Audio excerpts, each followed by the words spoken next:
Venezuela, tu as un nouveau bilan pour nous? Oui, le bilan s'est alourdi. Là, tout à l'heure, on parlait là, d'environ 32 morts, 700 blessés. C'est évident que ça allait s'alourdir. On est rendu à 164 personnes minimum qui ont été tuées, au-dessus de 1000 blessés. Puis au fur et à mesure qu'on va continuer à dégager les décombres, il faut comprendre là, que lorsqu'il faisait nuit dans les plus multiples municipalités là, du Venezuela, que ce soit La Guaira, par exemple, là, qui est une région au nord de la capitale qui est extrêmement touchée, ou encore Caracas elle-même, ben, tout est dans le noir. L'électricité est complètement coupée. Il n'y a pas d'alimentation en gaz non plus. Donc, on cherchait littéralement là, à la flashlight, à la lampe torche, les survivants dans les décombres. Évidemment, le temps, la course est contre la montre. Plus le temps passe, moins on a d'espoir de trouver des survivants. Ça va continuer à s'alourdir, malheureusement. Ce bilan-là, on va suivre ça pour vous. Ben, c'est ce qu'on craint. Puis quand on regarde là, les images d'immeubles qui s'effondrent pratiquement comme un château de cartes, parce que les normes de construction sont pas les mêmes non plus. Là, non. Puis 2 séismes consécutifs de cette magnitude-là, ouais, c'est extrêmement... 7.2, 7.5, puis on craignait les autres secousses qui pourraient venir. Là, les répliques, on parle en ce moment d'une trentaine de répliques depuis que les deux se sont produits. Évidemment, c'est des moins gros séismes, mais quand même, là, ça continue de faire bouger des structures qui sont déjà fragilisées. C'est à la une du journal ce matin. On a bien sûr été tous secoués par la fusillade qui est survenue à Montréal. Un policier qui a été tué en service. Il y a un homme qui s'est transformé en véritable héros, là, qui a sauvé la vie d'au moins 5 femmes en essayant là, de les alerter, de les mettre à l'abri, qui a perdu la vie également, et une policière qui a été gravement blessée. Et nos collègues du journal ont remonté à la source, c'est-à-dire qu'ils se sont rendus en Alberta, dans la ville à Lethbridge, là où est originaire le tireur. Je rejoins d'ailleurs notre collègue Annabelle Blais, journaliste au bureau d'enquête de Québécois. Salut Annabelle. Salut. Alors, qu'est-ce que tu as appris jusqu'à maintenant dans tes discussions, notamment avec le voisinage, avec peut-être certains membres de la famille qui vraiment veulent rester extrêmement discrets, là? Oui, Lethbridge, c'est quand même une moyenne municipalité, là, c'est 100 000 habitants. Et le tireur, Seth Hatfield, a passé sa vie ici. Donc, il a été dans des institutions, il est allé à une école secondaire, il est allé à l'université, il habitait un quartier. Et ce qu'on sent, c'est qu'il y a un grand malaise, tout le monde, à parler de lui. Parce que ce qu'on comprend, c'est que les gens sont complètement sous le choc. C'était pas quelqu'un qui semblait avoir un grand réseau d'amis ou particulièrement sociable, mais c'était pas non plus un loup solitaire, de ce qu'on comprend. Je veux dire, c'est pas quelqu'un qui s'est radicalisé tout seul dans son sous-sol. Il habitait avec son père dans un genre de complexe résidentiel, là. C'est comme des maisons de ville toutes collées. Et il y a à peu près une dizaine là, d'appartements comme ça, tout collés. Et Randy, donc le père de Seth, parlait aux gens, était très gentil. Et Seth lui-même, bon, les gens le connaissaient moins, le connaissent de vue surtout. Il y avait quand même, il fréquentait un couple d'amis, donc dans le même pâté de maison, mais eux ont pas voulu nous parler. Il y avait une dame juste à côté aussi, elle a été très émotive là, au moment quand j'ai cogné à sa porte. Elle me disait si vous comptez sur moi pour dire du mal de cette famille-là, vous vous trompez d'endroit, c'était des gens très gentils. Et cette famille-là, elle était très triste. Elle disait cette famille-là va être marquée à vie par ce qui se passe.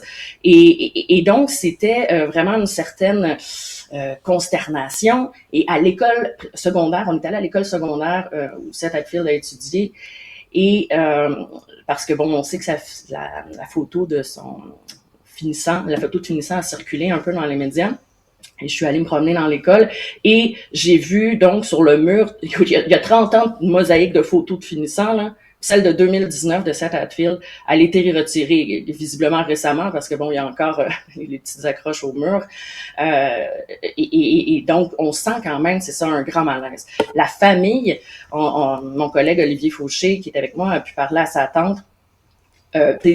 Très gentille, mais elle disait non, on va pas commenter, on comprend votre travail, on sait ce que vous faites, mais on veut pas parler, on veut vivre ça entre nous, il y a des enquêtes en cours, et toute la famille que vous avez tenté de contacter, ils ont reçu vos messages, mais ils répondront pas. Dis-moi, Annabelle, Il y a l'enquête journalistique, il y a l'enquête policière aussi. Est-ce que tu as pu observer certains mouvements? On comprend là, que les policiers aussi tentent de refaire le fil des événements. Parce que c'est le point de départ. Là. Je veux dire, ce gars-là est parti de l'Alberta, s'est rendu à Montréal pour poser ce geste complètement insensé-là. Il y a son manifeste, là, c'est une chose, mais as-tu observé aussi certains mouvements policiers? Ben, nous, on est arrivés à Calgary lundi soir, à Lethbridge mardi matin, et bon, il y avait un important périmètre policier autour du pâté de maison, puis plus ça allait, plus il élargissait le périmètre, là, il voulait qu'on recule, et il y avait carrément bon l'escouade tactique, l'escouade déminage, et donc ils ont passé la journée à fouiller la maison des Hatfield. Et on est allé aussi à l'université parce que bon, il étudiait à l'université et c'était un étudiant très doué. Il était sur la Dean's List, donc il faut avoir de très bonnes notes pour ça, au département de philosophie. Mais là, aucun professeur voulait nous parler. Malaise encore là. J'ai parlé à un voisin qui est vraiment juste en face. Et ce qu'il me disait, lui, c'est que dans les dernières semaines, il avait observé que chez les Hatfield, il y avait des meubles qui avaient été mis aux ordures. Un matelas, la télé était sortie, tout ça. Et quand on s'est approché de la maison, on a regardé par la fenêtre et le salon était pratiquement vide. J'ai vu un aquarium qui était rempli d'eau verte. Donc, et ce voisin-là me disait aussi qu'il les a pas vus, ses voisins, depuis 2 semaines. Donc, est-ce que depuis quand cet Hatfield avait quitté? Où est son père? Ça, c'est plein de questions que les voisins avaient pas de réponse. Et les policiers, de Lethbridge nous réfèrent maintenant à la Sûreté du Québec qui mène l'enquête. Et bien sûr, les policiers se font avare de commentaires, comme d'habitude. Annabelle Blais, journaliste au bureau d'enquête de Québécois. Merci pour ta participation. On te laisse poursuivre, bien sûr, cette enquête journalistique sur le terrain. Au revoir.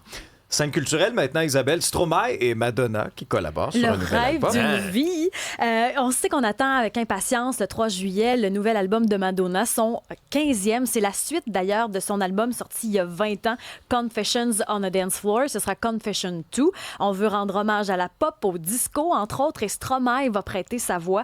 Elle en a parlé lors d'une entrevue sur la chanson My Sins Are My Savior. Elle dit que Stromae a une sublime voix, puis ce que je trouve beau, c'est qu'on en parle de plus en plus. Stromae qui a pris plusieurs pauses pour des soucis de santé. On l'a entendu récemment dans une collaboration, dans une série Netflix aussi l'année passée. Et Madonna s'est confiée également parce que sur cet album-là, on sait qu'il y a Sabrina Carpenter qui prête sa voix. On l'a vu à Coachella ensemble.